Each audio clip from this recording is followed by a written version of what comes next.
اعوذ باللہ من الشیطان الرجیم بسم اللہ الرحمن الرحیم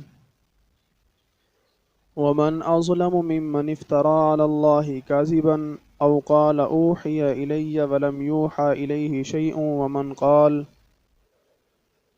اور اس سے بڑھ کر کون ظالم ہے جو اللہ پر جھوٹ باندھے، یعنی سب سے بڑا ظالم وہ شخص ہے جو اللہ پر بھی جھوٹا بہتان لگا دیتا ہے، اللہ پر بھی جھوٹ باندھ دیتا ہے اور کیا کہتا ہے کہ وہ نبوت کا جھوٹا دعویٰ کرتا ہے، وہ نبوت کا جھوٹا دعویٰ کرتا ہے۔ او قال اوحی الی ولم یوحى الیہ شیء، یا کہے مجھے وحی ہوئی ہے اور اسے کچھ وحی نہیں ہوئی،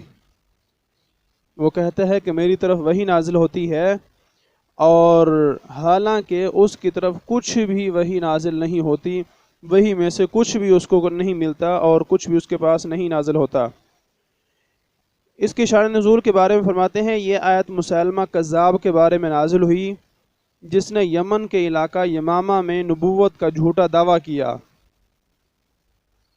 اور قبیلہ بنی حنیفہ کے چند لوگ اس کے دھوکے میں آ گئے تھے۔ یہ جھوٹا جو ہے وہ زمانہ خلافت حضرت ابوبکر صدیق رضی اللہ تعالی عنہ میں وحشی جو قاتل امیر حمزہ ہیں ان کے ہاتھ سے یہ قتل ہوا۔ حضرت ابوبکر صدیق رضی اللہ تعالی عنہ کے خلافت کا جب زمانہ آیا تو آپ کے زمانہ خلافت میں وحشی نے اس کو قتل کیا، وہی وحشی جس نے حضرت امیر حمزہ رضی اللہ تعالی عنہ کو شہید کیا تھا، اور یہ کہا کرتے تھے کہ میں نے دنیا کے ایک عظیم ترین انسان کو بھی شہید کیا ہے اور دنیا کے بدترین انسان کو بھی میں نے قتل کیا ہے۔ عظیم ترین انسان حضرت امیر حمزہ رضی اللہ تعالی عنہ کہ مجھ سے وہ بھی شہید ہوئے، اور بدترین انسان مسیلمہ کذاب کی جس نے نبوت کا جھوٹا دعویٰ کیا تھا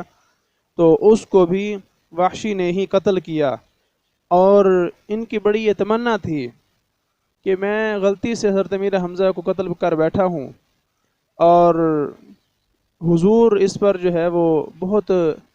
پریشان ہوئے، حضور کو بہت قلبی جو ہے وہ دکھ پہنچا کہ میرے چچا جو ہیں وہ شہید ہو گئے، اور پھر ان کی شہادت اتنی دردناک کہ ان کا مسئلہ کیا گیا۔ تو وحشی جب مسلمان ہوئے تو بہت پچھتائے اور کہا کہ مجھ سے یہ کیا ہو بیٹھا، یہ تو ایسا داغ ہے جو کبھی بھی اترنے والا نہیں ہے۔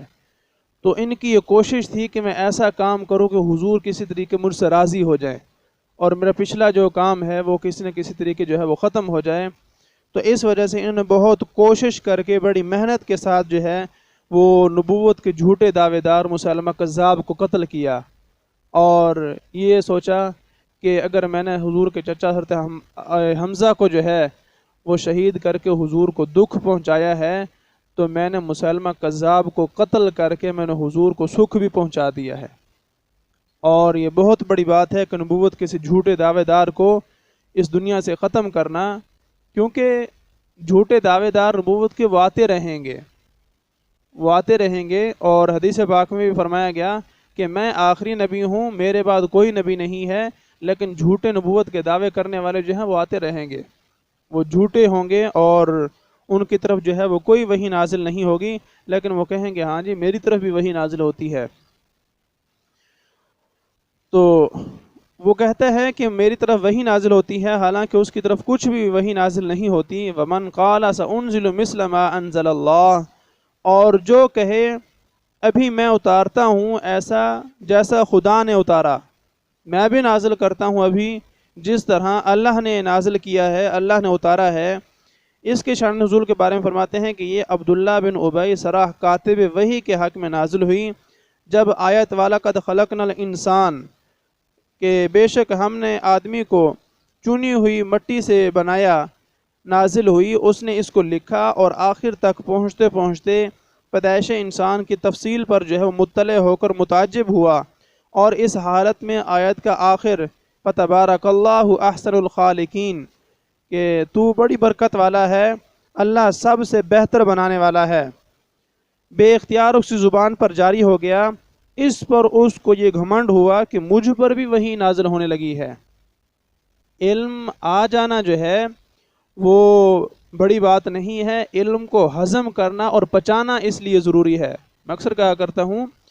کہ علم آ جانا کوئی بڑی بات نہیں ہے، علم کو ہضم کرنا یہ بہت مشکل کام ہے، اور اگر یہ ہضم ہو جائے تو پھر مسئلہ خراب نہیں ہوتا۔ اب ان پر جو ہے یہ کاتب وحی تھے، قرآن لکھتے لکھتے کچھ نہ کچھ جو ہے وہ مزاج سمجھ آ جاتا ہے کہ قرآن کا کیا مزاج ہے اور آیات کا جو ہے وہ کیا انداز ہے، تو ان کی زبان پر یہ ایک جملہ جو ہے وہ جاری ہو گیا، فتبارک اللہ احسن الخالقین، تو لیکن علم ہضم نہیں ہوا۔ اس پر جو ہے انہوں نے کہا کہ مجھ پر بھی وحی نازل ہوئی ہے، اور وہ مرتد ہو گیا۔ یہ نہ سمجھا کہ نور وحی اور قوت و حسن کلام سے آیت کا آخر کلمہ زبان پر آ گیا ہے، کہ یہ تو اتفاق ہے کہ میں نے قرآن کو لکھنا شروع کیا ہے اور یہ وحی کی نورانیت کی برکت ہے اور قرآن کے حسن کلام کی برکت ہے کہ میری زبان پر یہ کلمہ جو ہے وہ جاری ہو گیا ہے، اور اس میں میری جو ہے وہ کوئی قابلیت کا کوئی عمل دخل نہیں ہے۔ چاہیے تو یہ تھا کہ وہ یہ عقیدہ رکھتا اور یہ کہتا،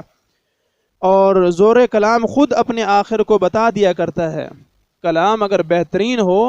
تو اس کا اول اگر سن لیا جائے تو آخر کچھ نہ کچھ خود بخود ہی سمجھ آ جاتا ہے۔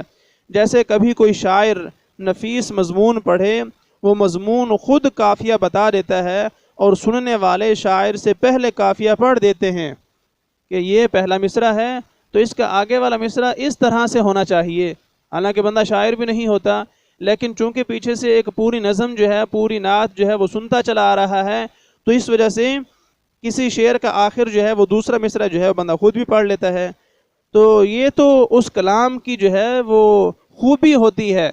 کہ جو کلام اپنے آخر کے بارے میں خود بخود بتا دیتا ہے کہ میرا آخر جو ہے وہ اس انداز سے ہونا چاہیے، تو اس میں وہ بتانے والے اور پڑھنے والے کی کوئی اپنی ذاتی خوبی نہیں ہوتی۔ جو ہرگز ویسا شعر کہنے پر قادر نہیں، تو قافیہ بتانا ان کی قابلیت نہیں، کلام کی قوت ہے، کہ جو سابقہ کلام سنا ہے اس کی قوت ہے، اور یہاں تو نور وحی ہے اور نور نبی سے سینہ میں روشنی آتی تھی۔ چنانچہ مجلس شریف سے وہ جدا ہو گیا، حضور کی بارگاہ میں وہ حاضر ہونے سے اس نے جو ہے وہ سارا کام چھوڑ دیا اور آپ کی بارگاہ میں حاضر نہ ہوا، اور مرتد ہو جانے کے بعد پھر وہ ایک جملہ بھی ایسا بنانے پر قادر نہ ہوا۔ جب مرتد ہو گیا تو وہ سارے نور ایمان کی برکت بھی ختم، جب ایمان ختم تو نورانیت بھی ختم، اور وہی قرآن کی جو نورانیت اسے حاصل ہوئی تھی وہ بھی ختم ہو گئی۔ اب اس سے جو ہے وہ ایک جملہ بھی نہ بنتا، اور بالکل فارغ جو نظم قرآنی سے مل سکتا ہو۔ آخر کار زمانہ اقدس میں ہی وہ فتح مکہ سے پہلے پھر اللہ نے اس کو ہدایت دی اور وہ پھر مسلمان ہو گیا، تو یہ آیت کا حصہ اس کے بارے میں نازل ہوا کہ جو یہ کہتا ہے کہ ابھی میں بھی نازل کر سکتا ہوں جیسا اللہ نازل کرتا ہے تو میں بھی ایسا کر سکتا ہوں۔ اس نے یہ کہا وَلَوْ تَرَى إِذِ الظَّالِمُونَ فِي غَمَرَاتِ الْمَوْتِ وَالْمَلَائِكَةُ بَاسِطُو أَيْدِيهِمْ، اور کبھی تم دیکھو جس وقت ظالم موت کی سختیوں میں ہوتے ہیں، ظالم موت کی سختیوں میں ہوتے ہیں، وَالْمَلَائِكَةُ بَاسِطُو أَيْدِيهِمْ، اور فرشتے ہاتھ پھیلائے ہوئے ہوتے ہیں، فرشتے ان پر ہاتھ پھیلائے ہوئے ہوتے ہیں، ارواح قبض کرنے کے لیے جھڑکتے جاتے ہیں اور کہتے جاتے ہیں اخرجوا انفسکم، نکالو اپنی جانوں کو، نکالو اپنی جانوں کو، یہ کہتے ہیں اور جھڑکتے ہیں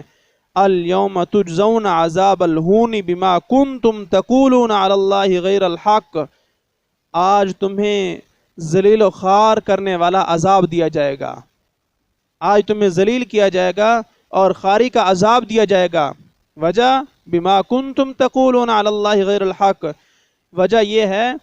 بدلہ اس کا کہ اللہ پر جھوٹ لگاتے تھے، اللہ پر تم وہ باتیں کہتے تھے کہ جس کا حق ہی حاصل نہیں تھا تمہیں، اللہ کے شایان شان بات نہیں تھی، لیکن تم ایسی باتیں اللہ کی طرف جو ہے وہ منسوب کرتے تھے، اس وجہ سے آج تم اپنی جانوں کو نکالو اور آج تمہیں ذلیل کیا جائے گا اور خواری کا عذاب دیا جائے گا۔ نبوت اور وحی کے جھوٹے دعوے کر کے اور اللہ کے لیے شریک بنا کر اور بیوی بچے بتا کر تم نے اللہ پر وہ باتیں کی ہیں کہ جس کا تمہیں حق ہی حاصل نہیں تھا۔ اللہ کے شایان شان ہی نہیں ہے یہ چیزیں۔ وَكُنْتُمْ عَنْ آیَاتِهِ تَسْتَكْبِرُونَ، اور یہ بدلہ اس چیز کا کہ تم اس کی آیات سے تکبر کرتے تھے، تم اللہ کی آیات کو ماننے کے بجائے تم اس کے ساتھ تکبر کرتے تھے اور اللہ کی آیات پر جو ہے وہ ایمان نہیں رکھتے تھے، تو اس وجہ سے تم نے اللہ پر جھوٹا بہتان باندھا اور اللہ کی آیات سے تکبر کیا۔ تو آج فرشتے جو ہیں وہ موت کی سختیوں میں تمہیں جھڑکتے بھی ہیں اور یہ کہتے ہیں کہ نکالو اپنی جانوں کو، اور آج تمہیں ذلت اور خواری کا عذاب دیا جائے گا، اور اس میں اللہ کا کوئی قصور نہیں ہے، اس میں تمہارے اپنے اعمال ہی ایسے ہیں کہ جس کی وجہ سے تم اس عذاب کے مستحق ٹھہرے ہو۔ تو اس وجہ سے انسان کو اللہ کی آیات سن کر سمجھ کر عمل کرنا چاہیے۔ تکبر کیا ہے کہ انسان قرآن کو سن بھی لے، سمجھ بھی لے، لیکن عمل نہ کرے، اس کو اہمیت ہی نہ دے، تو یہ تکبر ہے۔ تکبر ہے کہ انسان کے پاس اللہ کا پیغام پہنچائے، سید عالم صلی اللہ تعالی علیہ وسلم کا پیغام پہنچائے، تو اب مسلمان کے لیے اس کے علاوہ کوئی بھی راستہ نہیں ہے کہ وہ اس پر عمل کرے، وہ اس پر عمل کرے، اس کو اہمیت دے، لیکن پھر بھی وہ عمل نہیں کرتا، اس کو حکم پہنچ چکا ہے شرع کا، لیکن پھر بھی وہ ویسے ہی نافرمانی کی زندگی گزار رہا ہے، تو یہ بھی اللہ کی آیات کے ساتھ، دین اسلام کے ساتھ تکبر کرنا ہے اور اس کا مذاق اڑانا ہے۔ تو اس وجہ سے